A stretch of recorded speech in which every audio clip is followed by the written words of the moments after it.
بسم اللہ الرحمن الرحیم۔ یوں محسوس ہوتا ہے کہ موجودہ صورتحال میں مسئلہ کشمیر ایک بند گلی میں آ گیا ہے اور وہ مسئلہ جو کشمیری عوام کے حق خود ارادیت کا مسئلہ تھا وہ اب شاید سرد خانے کی طرف چلتا جا رہا ہے اور یہ خاکم بہ دہن شاید تقسیم کشمیر پہ جا کے کہیں منتج نہ ہو جائے۔ مسئلہ کشمیر کے حوالے سے پہلے میری ایک ویڈیو بہت زیادہ وائرل ہوئی جسے لوگوں نے بہت زیادہ پسند کیا، تو اسی کا یہ تسلسل ہے۔ آج کی اس ویڈیو میں ہم ان تمام عوامل کا حقائق کی روشنی میں جائزہ لیں گے،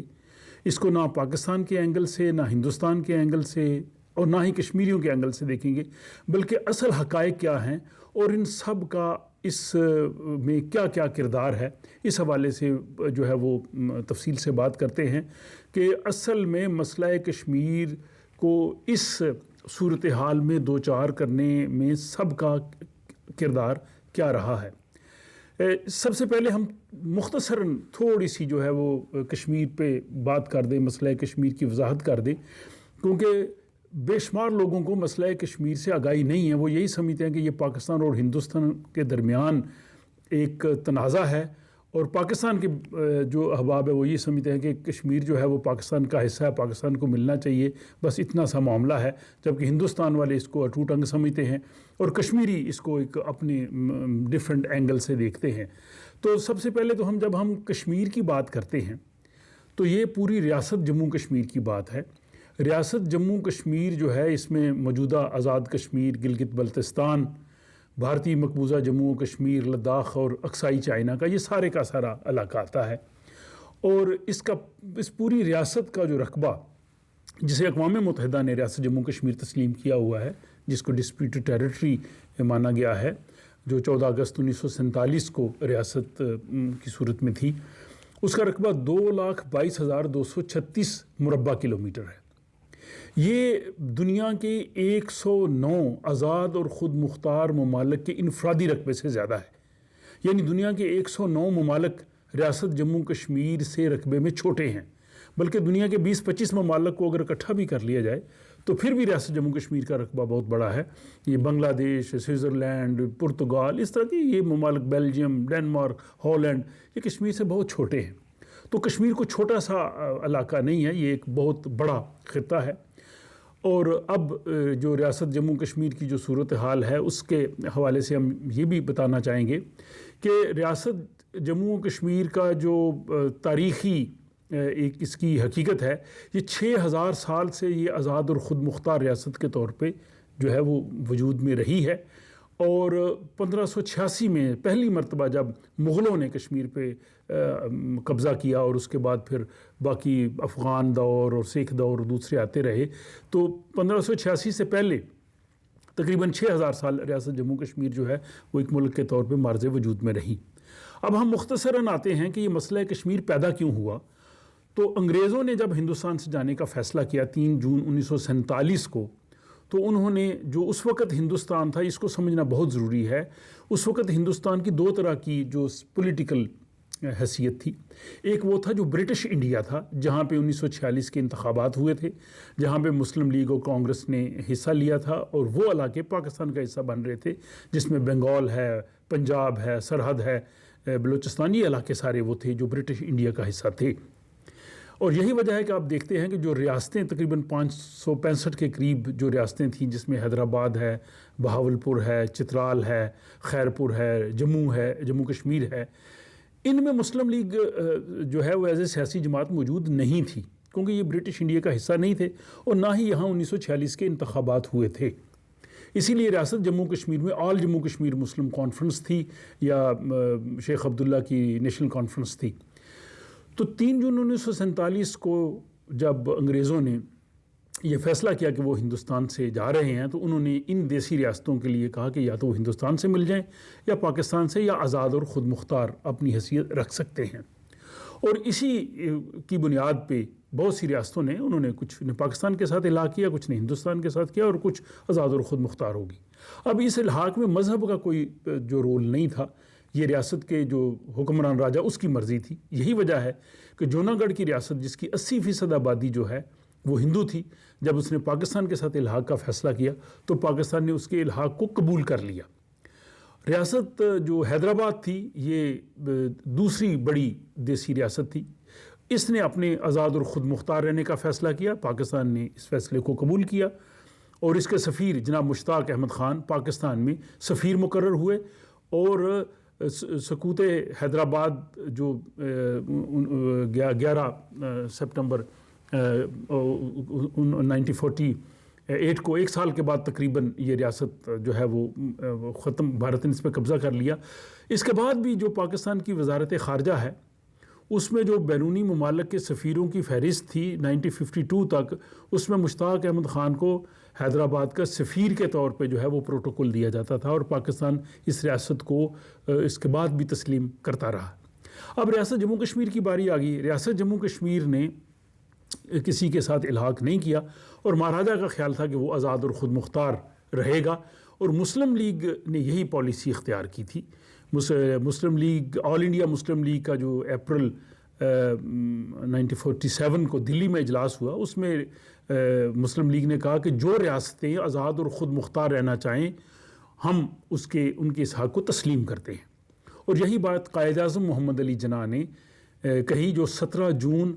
1947 کے پاکستان ٹائمز میں 6 سرخی سے جو ہے وہ خبر شائع ہوئی کہ انہوں نے کہا کہ option not limited to India and Pakistan, states can choose to be independent. Jinnah declared the Muslim League's policy. تو قائد اعظم نے یہ کہا تھا، اور اسی وجہ سے ریاست جموں کشمیر نے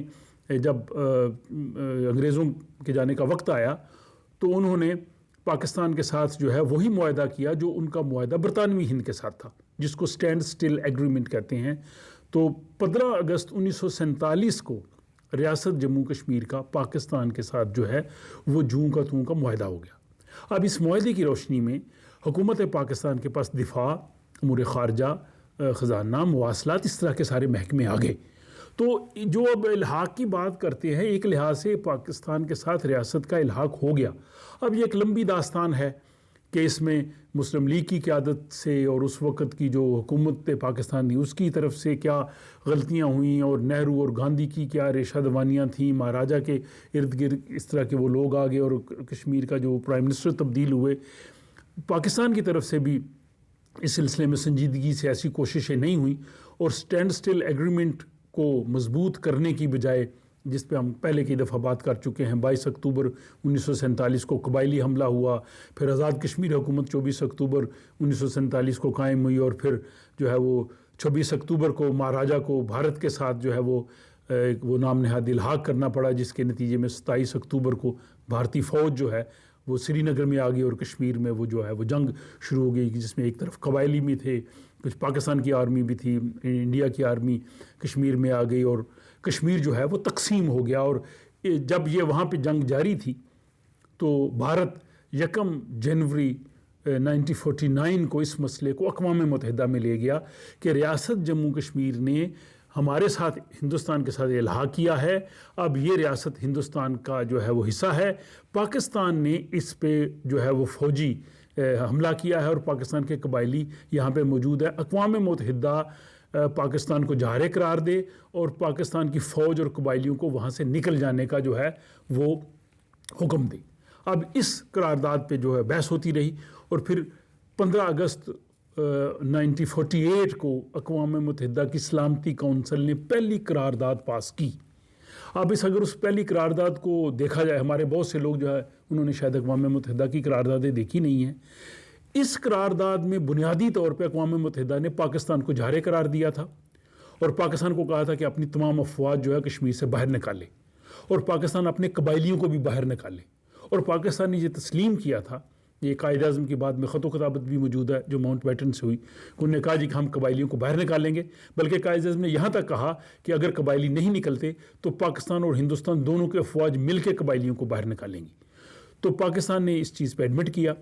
اس میں جو ہندوستان کو اس لحاظ سے تو ایک جو ہے وہ فائدہ ہوا کہ اس قرارداد کی روشنی میں اقوام متحدہ نے نہ ہی تو کشمیر کے سے بھارت کی افواج کو نکل جانے کا کہا، بلکہ اس کو کہا کہ میجورٹی آف کی فورسز نکل جائیں گی لیکن ہندوستان کی فوج وہاں پہ موجود رہے گی، لیکن پاکستان کی فوج کو قبائلیوں کو آزاد کشمیر گلگت بلتستان پورے کشمیر سے باہر نکالنے کا سلامتی کونسل نے فیصلہ کیا۔ اور اس میں یہ کیا گیا کہ ریاست جموں کشمیر میں آزادانہ رائے شماری ہوگی، کشمیریوں کو سے پوچھا جائے گا کہ وہ پاکستان کے ساتھ ملنا چاہتے ہیں، ہندوستان کے ساتھ ملنا چاہتے ہیں یا آزاد اور خود مختار رہنا چاہتے ہیں۔ تو یہ کشمیر پہ اقوام متحدہ کی پہلی قرارداد تھی جس کو پاکستان نے بھی تسلیم کیا، بھارت نے بھی تسلیم کیا، اقوام متحدہ نے بھی تسلیم کیا، اور یہی بعد میں آنے والی تمام قراردادوں کی بنیاد ہے۔ گویا اس پہلی قرارداد میں کشمیریوں کا جو حق خود ارادیت جو ہے وہ تسلیم کر لیا گیا۔ اس کے بعد پھر نئی قرارداد 5 جنوری کو لائی گئی جس میں کشمیریوں کے حق خود ارادیت کو محدود کیا گیا۔ میں سمجھتا ہوں کہ یہ بھی ایک تاریخی غلطی تھی، یہ ایسی نہیں ہونی چاہیے تھی، اور یہ اس لیے بھی ہوئی کہ قائد اعظم کا انتقال ہو چکا تھا۔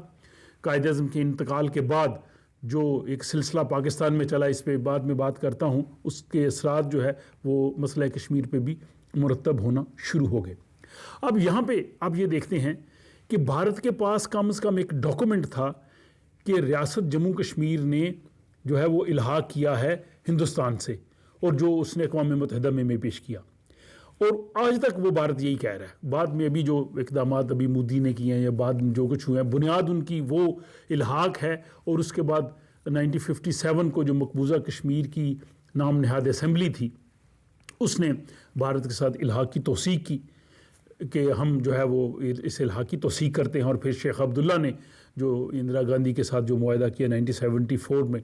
کہ اس نے کہا جی کہ ہم جو بھارت کے ساتھ الحاق جو ہے وہ مانتے ہیں اور ہم اس میں رہیں گے۔ تو کسی نہ کسی لحاظ سے انہوں نے ایک ڈاکومنٹیشن جو ہے وہ رکھی۔ حیرت کی بات یہ ہے کہ پاکستان اور آزاد جموں کشمیر کی حکومت کے درمیان اس قسم کی کوئی ڈاکومنٹیشن موجود نہیں ہے، کوئی ایسا معاہدہ موجود نہیں ہے کہ جس میں آزاد کشمیر اور پاکستان کے درمیان تعلقات کی کوئی بنیاد رکھی گئی ہو، یا آزاد کشمیر کی حکومت نے پاکستان کی حکومت سے کوئی درخواست کی ہو کہ آپ جو ہے وہ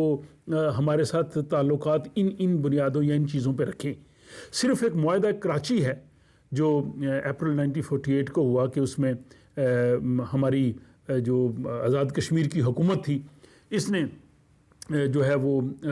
حکومت پاکستان سے کہا جی کہ ہم گلگت بلتستان کا جو ہے وہ انتظام نہیں سنبھال سکتے، اور آپ جو ہے وہ گلگت بلتستان کو انتظامی طور پہ اپنے پاس لیں۔ یہ ایک صرف ایک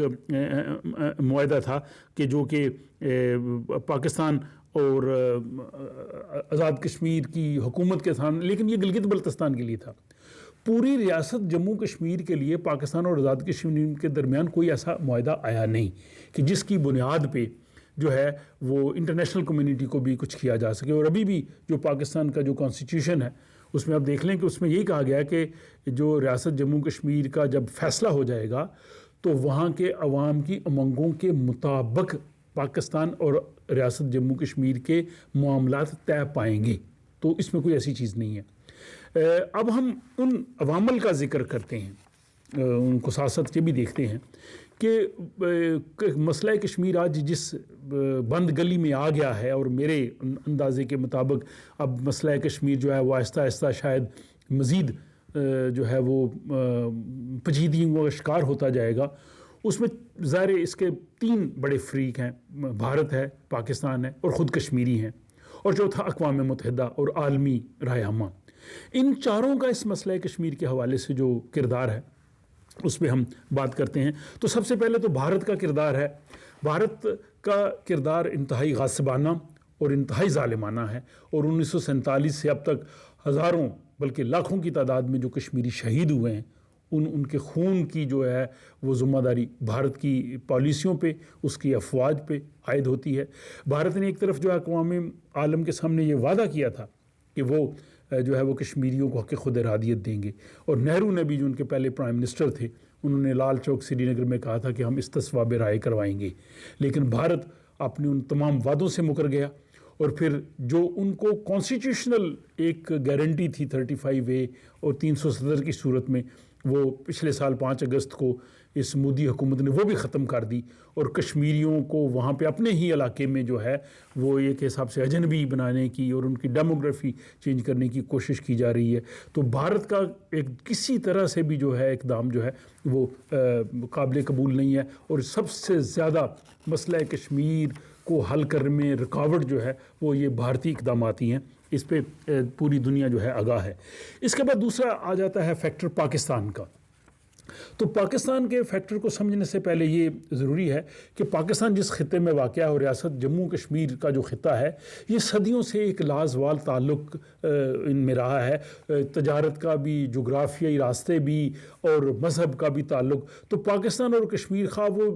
جو بھی صورت ہوگی، پاکستان اور کشمیر ایک دوسرے کے لیے لازم الملزوم ہیں، اور ان دونوں عوام کے جو دل ایک دوسرے کے ساتھ دھڑکتے ہیں۔ لیکن جب ہم حکومت پاکستان کی کشمیر پالیسی پہ اختلاف کرتے ہیں تو اس کا مطلب پاکستان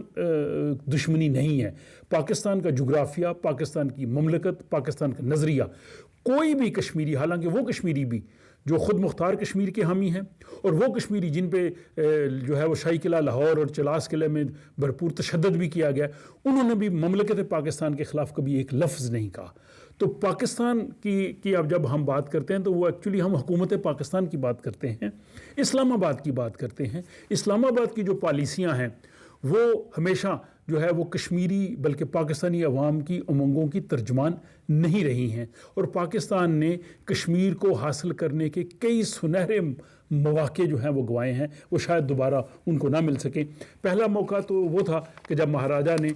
اسٹینڈ اسٹل ایگریمنٹ کیا تھا، پاکستان کے پاس دفاع، امور خارجہ، مواصلات خزانہ آ گیا تھا، تو 15 اگست 1947 سے لے کے 26 اکتوبر 1947 تک ریاست جموں کشمیر پاکستان کے ساتھ اس کا الحاق رہا تھا، وہ پاکستان کے زیر انتظام رہی تھی۔ اب اگر ان 2.5-3 مہینوں میں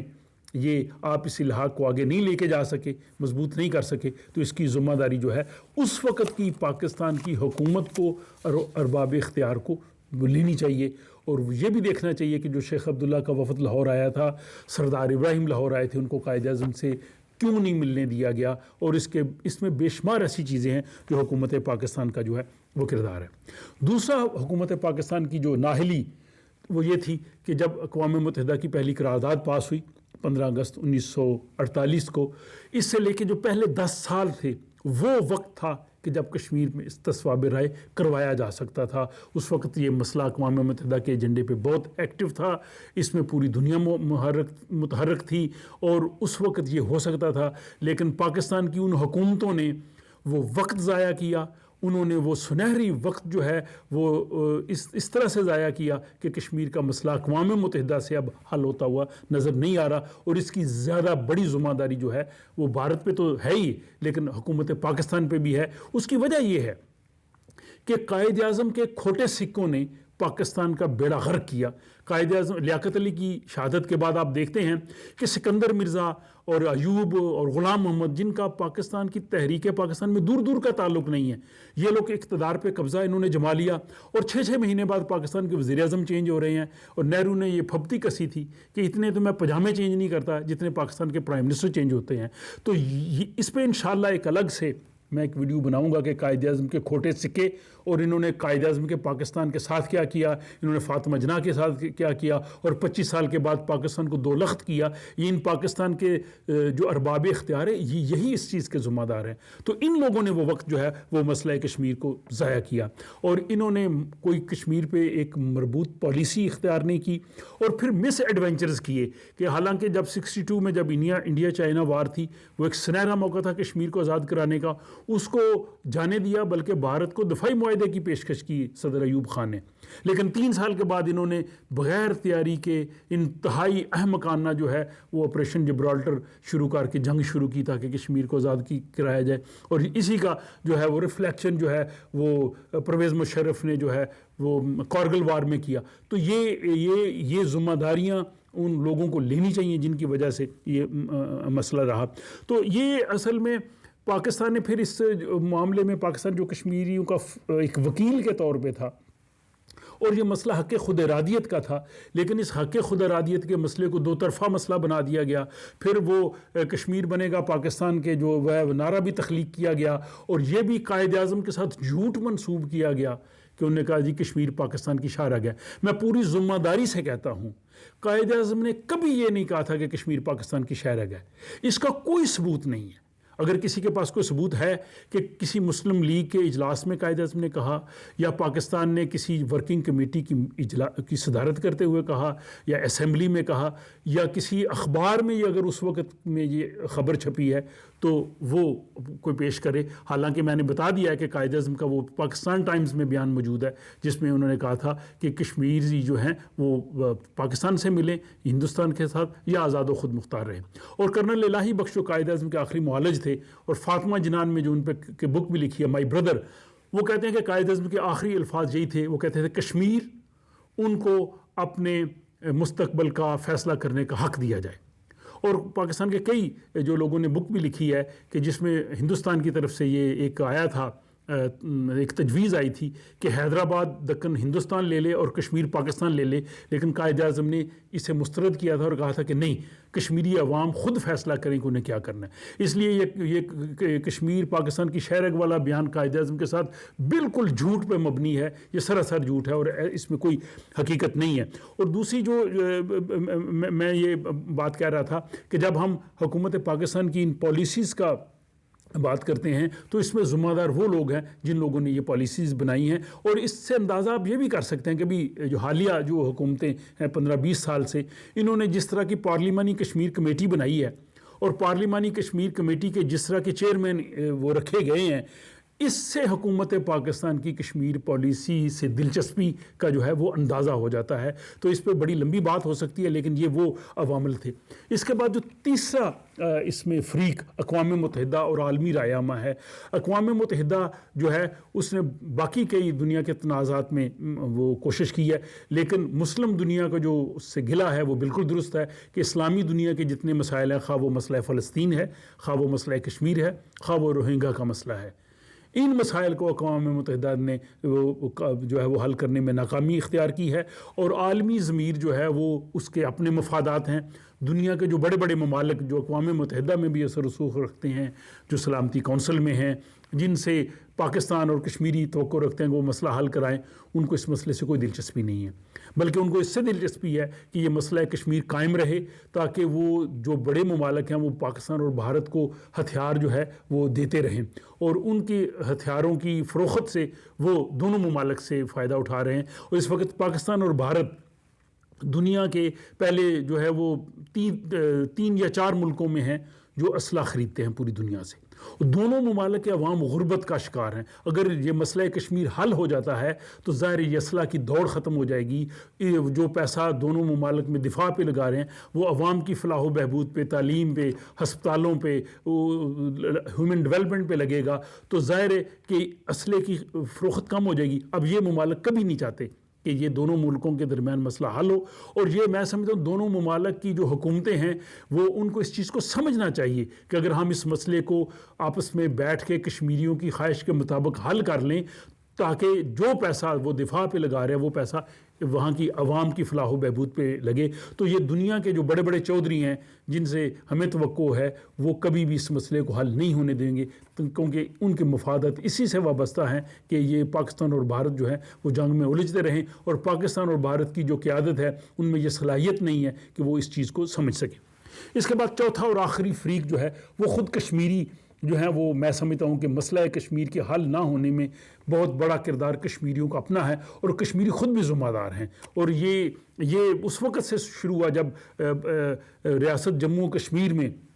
جب آل جموں کشمیر مسلم کانفرنس بنی، پھر شیخ عبداللہ اور جو ہے وہ غلام عباس چودھری غلام عباس ان میں اختلافات پیدا ہو گئے. ایک دھڑا جو ہے اس نے آل جموں کشمیر مسلم کانفرنس بنا لی، اور شیخ عبداللہ نے جو ہے وہ نیشنل کانفرنس جو ہے وہ بنا لی. جب سے یہ شروع ہوا کشمیر میں اختلاف پیدا ہو گیا. اور اس کے بعد جب 1947 کے بعد جب آزاد کشمیر کی حکومت بنی، آپ دیکھتے ہیں کہ آزاد کشمیر کے جو سیاستدان تھے اور جو سیاسی جماعتیں تھیں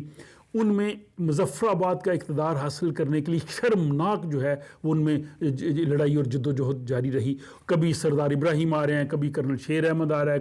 کبھی کرنل احمد علی آ رہا ہے, کبھی میر وائز یوسف آ رہے ہیں, کبھی سردار قیوم آ رہے ہیں, پھر کیچ خورشید. یہ اس طرح سے جو وزارت امور کشمیر کا جو جوائنٹ سیکرٹری تھا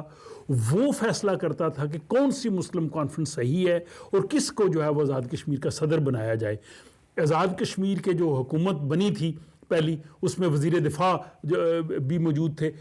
لیکن جو آزاد کشمیر کی فورسز بھی موجود تھی. یہ آزاد کشمیر کے سیاستدانوں کی اپنی غلطیاں ہیں کہ ان لوگوں نے اس جو ہے وہ چیز کو کنٹینیو نہیں کیا. یہ آزاد کشمیر کے سیاستدانوں کی غلطیاں ہیں کہ انہوں نے گلگت بلتستان کو کیوں آزاد کشمیر کے ساتھ نہیں رکھا, کیوں وہاں پہ جمہوری جو ہے وہ سلسلہ نہیں رکھا, اور وہاں کے عوام کو کیوں انہوں نے جمہوری حق نہیں دیا. اور پھر 1974 میں جب آزاد کشمیر کا جو ایکٹ بنا, یہ آزاد کشمیر کے تمام سیاستدان جو اس وقت, حالانکہ اس میں کیچ خورشید صاحب بھی اس وقت تھے, اور اس میں سردار عبدالقیوم تھے, سردار ابراہیم تھے, چودھری نور حسین, بڑے بڑے قداور سیاستدان تھے, لیکن ان لوگوں نے آزاد کشمیر کے اس کانسٹیٹیوشن کو تسلیم کر لیا جس میں گلگت بلتستان بھی شامل نہیں تھا, اور اس میں ان میں وہ شکیں بھی انہوں نے کر لی جو ریاست جموں کشمیر کی جو آزادی اور اس کا جو غیر محدود حق خود ارادیت ہے اس کے منافی تھیں. اور مجھے یاد ہے کہ اس وقت بھمبر میں ایک دفعہ میری بات ہوئی, جو اس وقت آزاد کشمیر میں سینئر وزیر ہیں چودھری طارق فاروق صاحب, ان کے والد گرامی حاجی محمد یوسف مرحوم, جو کہ کشمیر کونسل کے ممبر تھے, آل جموں کشمیر مسلم کانفرنس کے بہت بڑے لیڈر تھے. ایک دفعہ ان سے بات ہو رہی تھی تو ہم وہ معاہدہ امرتسر پہ بات کر رہے تھے کہ وہ توقع غلامی تھا یا کشمیری فروخت ہوئے, تو چودھری یوسف صاحب نے کہا کہ یہ 1974 کا جو کشمیر ایکٹ ہے یہ سب سے بڑا توقع غلامی ہے. اور حالانکہ وہ ان کی جماعت الحاق پاکستان کی حامی تھی, لیکن انہوں نے جو اس کی وضاحت کی وہ بالکل وہ درست کہتے ہیں. اور آج بھی آزاد کشمیر میں دو طرح کی جماعتیں ہیں. ایک جماعتیں وہ ہیں جو آزاد کشمیر کے انتخابات میں حصہ لیتی ہیں, جو سیاسی جماعتیں ہیں, جس میں, اور اس میں بھی جب پاکستان کی سیاسی جماعتیں کشمیر میں آنا شروع ہو گئیں, سب سے پہلے پیپلز پارٹی آئی, پھر جماعت اسلامی, اور اس کے بعد مسلم لیگ نون, اور اب PTI, تو اب ریاستی سیاسی جماعتوں کا تشخص ہی ختم ہو گیا. اب آزاد کشمیر کے جو سیاسی جماعتیں ہیں یا آزاد کشمیر کے جو سیاسی رہنما ہیں, ان کو مظفر آباد کی کرسی سے جو ہے وہ دلچسپی ہے. ان کی حیثیت کچھ ہو نہ ہو, انہیں صرف یہ چاہیے کہ ہم صدر وزیر اعظم کا ہمیں عہدہ مل جائے, ہمیں ایک جھنڈے والی گاڑی مل جائے. بے شک ان کی عزت و توقیر بالکل کچھ نہ ہو, خواہ وہ وزارت امور کشمیر کا ایک سیکشن آفیسر جو ہے وہ انہیں حکم دیتا رہے, وہ ماننے کے لیے تیار ہے. اور یہی کچھ ہو رہا ہے. اس کے بعد جو دوسری آزاد کشمیر میں جماعتیں ہیں, جو آزادی پسند جماعتیں ہیں, جو کشمیر کی آزادی کے لیے اپنے آپ کو کام کرتی ہیں, اس میں کچھ وہ بھی ہیں کہ جو کشمیر کی پوری خود مختاری کا جو ہے وہ دعویٰ کرتی ہیں. ان سیاسی جماعتوں کا کردار بھی جو ہے وہ اس پہ بے شمار سوالیہ نشان ہے. اس میں سب سے بڑا ان میں یہ ہے کہ ان میں ہر آدمی اپنے آپ کو جو ہے وہ لیڈر سمجھتا ہے. 2 اینٹ کی جو ہے وہ انہوں نے مسجدیں بنا رکھی ہیں, اور اپنی جو سیاسی جماعت ہے اس کو ہی وہ اپنی جماعت کو پروموٹ کر رہے ہیں. وہاں پہ جموں کشمیر لبریشن فرنٹ تھی. اب دیکھیے لبریشن فرنٹ کے کتنے دھڑے ہوئے. پہلے امان اللہ صاحب اور جناب یاسین ملک وہ الگ ہوئے, راجہ فاروق, ڈاکٹر فاروق حیدر تھے وہ الگ ہوئے, اور اس کے بعد کرتے کرتے اس میں اتنی دھڑے بن گئے کہ اب جو آخری جو جموں کشمیر لبریشن فرنٹ جو امان اللہ خان صاحب کی جو ہے وہ ایک تحریک تھی, اور جس میں یاسین ملک صاحب جس کے چیئرمین ہیں, اب وہ بھی لگ رہا ہے کہ وہ بھی شکست و ریخت کا شکار ہے. تو کشمیری جو ہیں وہ خود بھی اپنی اس غلامی کے ذمہ دار ہیں. اگر آزاد کشمیر کے ریاست جموں کشمیر کے سیاسی رہنماؤں نے اپنا کردار درست طور پہ ادا کیا ہوتا اور وہ کشمیر کی آزادی کے لیے مخلصانہ طور پہ انہوں نے جدوجہد کی ہوتی, تو شاید آج مسئلہ کشمیر جو ہے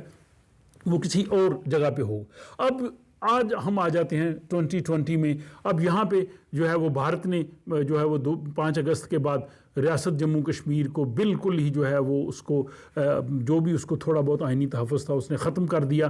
لداخ کو اپنے ساتھ شامل کر لیا, اور باقی ریاست جموں کشمیر کا تشخص انہوں نے بالکل ختم کر دیا. اب 1 سال میں پاکستان نے ماسوی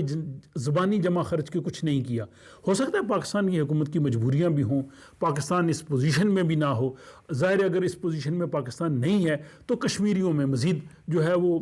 مایوسی پھیلے گی کہ پاکستان پہ ہم تکیہ کیا تھا، لیکن پاکستان ہمارے لیے کچھ نہیں کر سکا، عالمی رائے کچھ نہیں کر سکی۔ اس کا نتیجہ یہی نکلے گا کہ وہاں پہ لوگ جو ہے وہ تحریک آزادی سے پیچھے ہٹنا شروع ہو جائیں گے۔ اور دوسری طرف پاکستان جو ہے اب گلگت بلتستان کو اپنا جو ہے وہ صوبہ بنا رہا ہے۔ اب جب پاکستان گلگت بلتستان کو صوبہ بنا لے گا تو پاکستان بھارت پہ کیسے تنقید کر سکتا ہے کہ اس نے لداخ کو کشمیر سے الگ کر دیا ہے یا اس نے 370 ختم کر دی ہے؟ بالکل یہی پوزیشن ہے۔ حالانکہ اس پہ آزاد کشمیر کی جو سپریم کورٹ ہے، اسمبلی، اس کی قراردادیں موجود ہیں، اقوام متحدہ کے جو ہے وہ فیصلے موجود ہیں۔ تو اب جب گلگت بلتستان پاکستان کا صوبہ بن جائے گا تو آخر میں آزاد کشمیر کی ایک سیلف گورنمنٹ چھوٹی سی رہے گی جو کشمیر کے نام پہ رہے گی، اور کشمیر کا مسئلہ جو ہے وہ شاید اس طرح سے رہے گا، کیونکہ بہت سے جو سٹیک ہولڈرز ہیں ان کی یہ بھی خواہش ہے کہ کشمیر کا مسئلہ ختم نہ ہو، کشمیر کا مسئلہ رہنا چاہیے۔ ان کے اپنے مفادات ہیں، اور ان مفادات کے لیے بس یہ ایک آزاد کشمیر کی ڈمی سی ایک ریاست رہے گی، یہ مسئلہ اس طرح چلتا رہے گا، اور آہستہ آہستہ جو ہے وہ کشمیر کے مسئلے کے لیے جو گرم جوشی تھی وہ شاید نہیں ہوگی۔ یہ مسئلہ کشمیر میں سمجھتا ہوں اس طرح سے ایک بند گلی میں آ گیا ہے۔ اس بند گلی میں آگے کوئی راستہ نہیں ہے۔ اس کا راستہ اگر دینا ہے تو حکومت پاکستان کو اور آزاد کشمیر کی سیاسی قیادت کو مل بیٹھنا چاہیے، اور ان کو یہ دیکھنا چاہیے کہ اس مسئلے کو دنیا میں جو ہے وہ کشمیری عوام کے حق خود ارادیت کے طور پہ پیش کیا جائے۔ آزاد کشمیر اور گلگت بلتستان پہ مشتمل جو ہے وہ ایک جمہوری حکومت جو ہے وہ بننی چاہیے۔ اس حکومت کو حق حاصل ہونا چاہیے کہ وہ عالمی سطح پہ جا کے کشمیر کی بات کرے۔ اس لیے کشمیر کمیٹی یا پاکستان کی وزارت خارجہ جو ہے وہ اس طرح سے افیکٹو نہیں ہے۔ اگر یہ نہیں کیا جائے گا تو خاکم با دہن مسئلہ کشمیر جو ہے وہ ختم ہوتا جائے گا، اور یہ آہستہ آہستہ جو ہے وہ دنیا مسئلہ کشمیر سے شاید لا تعلق ہو جائے گی، اور شاید کشمیری بھی۔ میرا یہ تجزیہ تھا، اس میں میں نے اب بڑی ایمانداری سے وہ تمام